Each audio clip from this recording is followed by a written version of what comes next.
welcome back to the Library of Parthos. My name is Sarah, and today I may have lied a little bit unintentionally because I read another Ali Hazelwood book, even though I said I was going to take a break from them, and that is Love Theoretically. Now, let me explain myself, okay? My husband and I recently went to Japan. I will have a video with all of the highlights of that amazing trip coming in the next couple of days. An incredible experience, but whenever I was packing for the trip, of course I was trying to decide what books to take with me. I wanted to take a couple because it's a 13-hour flight, so I was going to definitely need something to do. And I just happened to remember that this book was supposed to come out sometime in like mid-June. So I looked up the release date and it was like right in that window where we were leaving for our trip. So I decided to take less books than I normally would because I figured I would come across it at an airport and just power through it on a flight. And that's exactly what happened when we were leaving actually I think it was the release day, now that I think about it, the 13th. So when we were leaving for our trip, as soon as we walked past a bookstore, spotted the book and read it straight through on the flight to Japan. So I know I said I was going to take a little bit of a break, and it's not even like I unintentionally picked it up. It was an intentional thing, but I figured, you know what, it's a really good time to do that because, like I said, 13 hours, I'm going to need something to do. So I'll start off with a quick summary of the story, trying to avoid spoilers if I can, and then I'll get into spoilers for this story, a more in-depth summary, and some of my thoughts. So if you are planning on reading the book and you want to avoid the spoilers, or you just don't like to have any parts of a book revealed, feel free to skip to the end of the video. So the main character of this story is, of course, a scientist, Elsie Hanaway. She is a theoretical physicist who is currently working as like an adjunct professor at multiple colleges because it doesn't pay very well. And on the side, she is playing fake girlfriends. So people can hire her to be their fake dates to various social events. And that's how she's kind of making a little extra money so she can afford her apartment, etc. And she is being considered for a full-time faculty position, which she's very excited about. However, one of the people that is on the committee making the decision for who they're going to hire is the brother of her current fake boyfriend, Jack, and he is an experimental physicist. Now, I didn't know anything about really physics when I was reading this, or like before reading this book. I mean, I took physics in like high school, but that's certainly not something that I have pursued. But I think Ali Hazelwood does a really good job of kind of explaining the differences between those two fields and why there could be some competition and some negativity between the people that are in each of those areas. So that was a really good part of the story. But anyway, kind of cutting back to the quick spoiler-free summary. So as I'm sure you can imagine, because it's a romance book, they do develop a relationship, and there's a lot of things that complicate that and a lot of other things that happen throughout the book as well. So I think that's about it, keeping it spoiler free. Before getting into like the actual plot of the book, as I said in my last review of an Ali Hazelwood book, when I think I did Loathe to Love You, the stories follow a very similar pattern. So we have a female scientist, there's a male scientist who is somehow working against them in some capacity, or has just, they don't get along. I don't think I want to use the word enemies, I feel like that's too strong, but it's essentially the enemies to lovers kind of plot. They end up realizing that, or the female lead character ends up realizing that they were wrong about the guy, and they find out that the guy is absolutely obsessed head over heels with them. Usually some other male scientists does something to kind of thwart the female scientist's plans, or kind of do something that jeopardizes their work, and then the love interest kind of swoops in to save the day. I mean, that's like a pretty standard plot for all of the books. I think like you could insert the names of the various characters and the fields that they work in every single book, and it would follow that exact same plot. So in terms of this book, there was not really anything new. I think the only thing that was like new is that Elsie has diabetes, so that was just like an added layer to her character. There were a couple of times where her glucose levels dropped too low and she was feeling faint. So like that was an added element to the plot, but not really, there wasn't really anything that kind of stuck out about this story. It was very much just following the like the pattern of the other stories. So as I feel with all of the books, they're a fun, quick read. There's a lot of scientific information in here. So like I said, if you're also not familiar with the difference between experimental and theoretical physics, there's probably a lot that you're going to learn about those things in this story. But other than that, it's pretty similar to everything else. So as I said, Elsie Hanaway is the main character. She's a recent PhD graduate. She's adjuncting at like 3 or 4 different universities in the area because that's not a full-time position. She doesn't have health care. She has to pay for her insulin, which is very expensive. And that's just not cutting it. She just got her PhD, which is an expensive thing to do. So she has a lot of debt from graduate school. And in the past, she kind of unknowingly was somebody's fake girlfriend. So there was this guy that I think she was living with. I think they started off as roommates, I believe. And he like started telling everybody that they were together because he was trying to get over somebody else. And then that kind of started turning into a real relationship. And then his ex-girlfriend was jealous enough to take him back. So he just basically said like, hey, thanks for being my fake girlfriend. And Elsie felt very much that it hadn't been fake anymore. So after that experience, she and her roommate Cece realized that they could actually make a good amount of money by pretending to be somebody else's girlfriend, fiance, wife, whatever it is.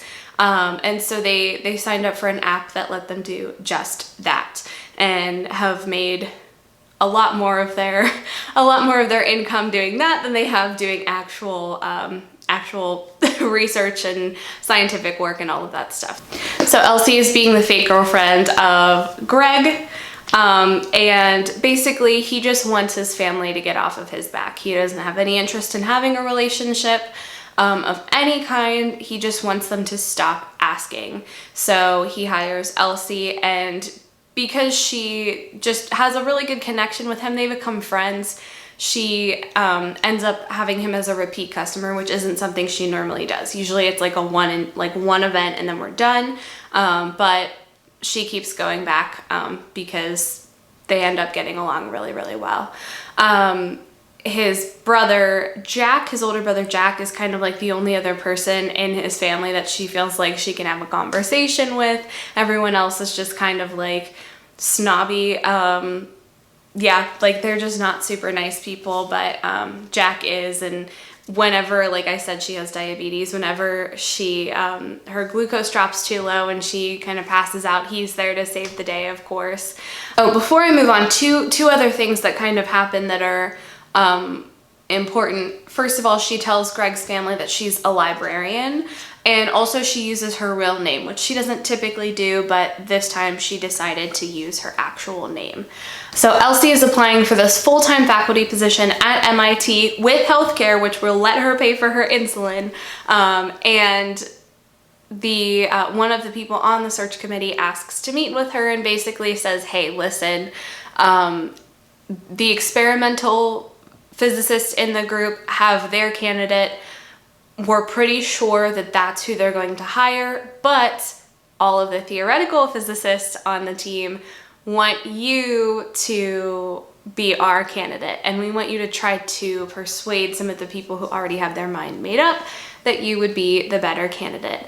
So she has dinner with the search committee, and of course, wouldn't you know, Jack shows up, Greg's brother, and he is extremely suspicious, of course, because he sees his brother's girlfriend applying for this position, which requires a PhD in physics, and as far as he knows, she was a librarian.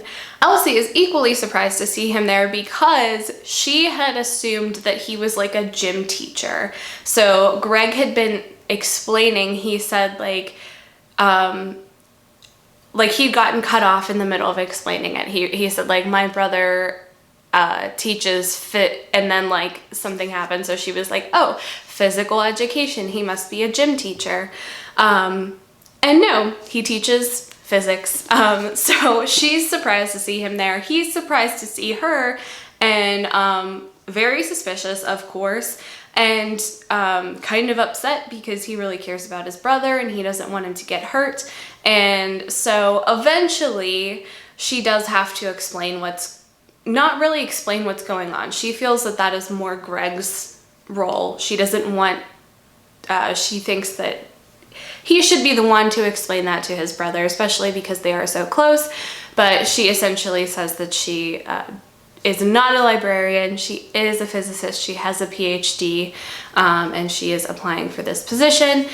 Greg eventually explains to Jack that he did hire her as a fake girlfriend because he was tired of everyone bugging him. He just wanted to have a peaceful experience when the family gets together. And all of that kind of comes to light when Elsie is at a gathering at with some of the faculty members, and one of the committee members' sons comes in and is like, oh yeah, I know you, I hired you as a fake girlfriend before.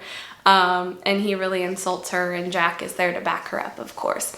Now it doesn't really sound so far like they are enemies, but here's where like the enemy part comes in. So, and this is kind of a very like convoluted explanation. So Jack wrote a paper when he was 17, basically saying that theoretical physics is not helpful. Experimental physics is the way to go. It somehow got published. It wasn't really supposed to, and it kind of created this divide between theoretical physicists and experimental physicists. And so for Elsie, who had always wanted to be a theoretical physicist, that kind of like, she was so upset when that paper came out. Another reason that she was so upset about it is the editor of that publication where Jack's article was written is her advisor. So he lost his position with that publication because that article somehow slipped through the cracks. And for her advisor's really the only person who's ever kind of believed in her, pushed her, been there for her. Like she didn't do great in college. He kind of said, yeah, I'll take you on even though your grades aren't the best. He helped her get her PhD, helped her get her adjunct positions. So she really felt like he was the only one who supported her, and Jack's paper really destroyed his name. Her advisor has never called her Elsie. He calls her Elise every time, and they've known each other for like several years, so it's a little concerning. Elsie and Jack get to know each other quite a bit more through her touring the campus to see where she might be working if she gets the faculty position, through the interview process, and eventually she finds out that she was not selected, that the other candidate that she was told would probably get the position did end up getting the position. And when she learns who it is, it's this very like well-known scientist who's done TED Talks, has all of this research published. Like, it makes perfect sense that that person would have gotten hired over her because she is a new graduate from a PhD program. She does not have that experience. At this point, I think she and Jack have kind of admitted that they have feelings for each other, though she's still kind of conflicted about it because there's still this whole paper that he wrote kind of hanging over their whole relationship, and she's really interested in him. They get along well, but she's still trying to remind herself that like this is the same person who ruined the career of somebody you care very deeply about. Eventually, Jack offers her a position within his department that would be more research and less teaching, because she's really not about the teaching part. And the scientist that got hired instead of her name is George, she offers her a position on her team as well. Again, not so much teaching, more research-based, which is exactly what Elsie wants to do. So she really considers the positions, asks her advisor about it, and he says like, well, they're experimentalists, you can't work for them. Like, I don't support you taking those positions. And so this is where kind of like the truth about the paper comes out, like what really happened. So Jack's mom was a theoretical physicist. She, I can't remember exactly what happened. She was working under Elsie's advisor.